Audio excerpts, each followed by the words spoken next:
Friends, in the GST, at times we are facing a lot of challenges that we are not having the practical understanding of the various aspects related to the GST. We are getting a lot of queries. So what we are doing, that we are starting some kind of a series to explain the various aspects of the GST through the illustrations.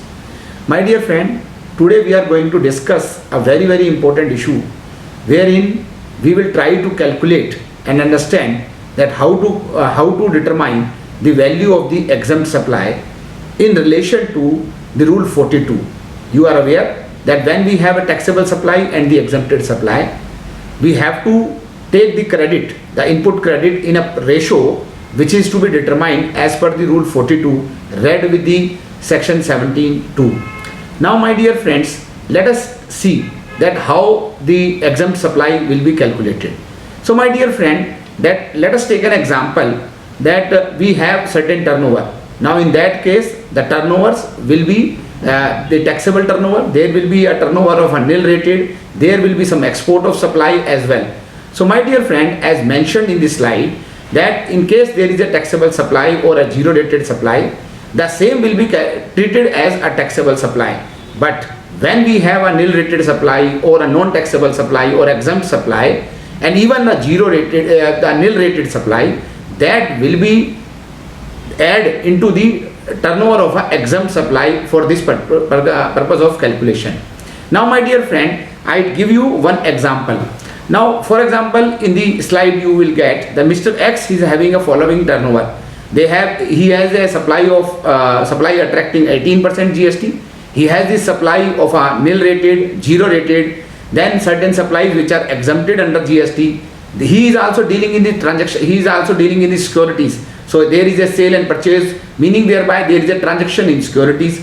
He is also providing the advocate services, and also there is a transaction related to the sale of land. Now we want to see, we want to calculate that in this particular scenario, what will be the turnover vis-a-vis the taxable turnover and the exempted turnover for the purpose of section 17(2) read with the rule 42, so that we can understand that what will be the right ratio. Now my dear friend, I will take you to a slide to explain you that what will be treated as exempt supply for the purpose of this provision. Now as it is being defined under section 2, that what is the meaning of an exempt supply, that it is the supply which is attracts the nil rate of tax and wholly exempt tax under section 11. Apart from that, the section 17(3) defines that what all will be included in the definition of an exempted supply. So my dear friend, we are not saying that these are the exempt supply otherwise, but for the purpose of calculating the ratio of a taxable and exempted turnover for the rule 42, we are discussing all these things.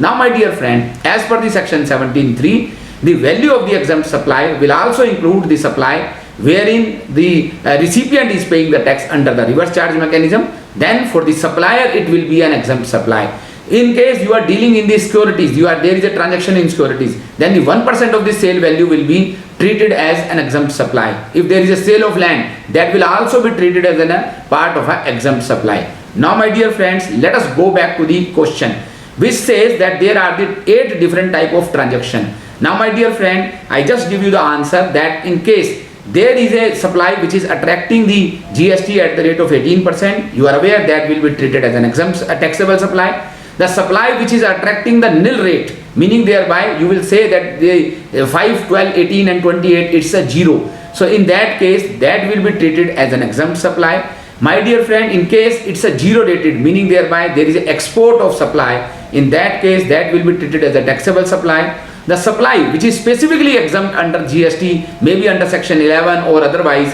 then that also falls in the definition of a exempt supply. My dear friend, as Mr. X is dealing in the securities, there is a sale of 100 crore, there is a purchase of the 898 crores. In that case, 1% of the sale value, that is 1% of the 100 crore, will be treated as an exempt supply. My dear friend, the advocate services provided by X, since the tax has to be paid by the recipient under the reverse charge, that will also fall under the definition of an exempt supply.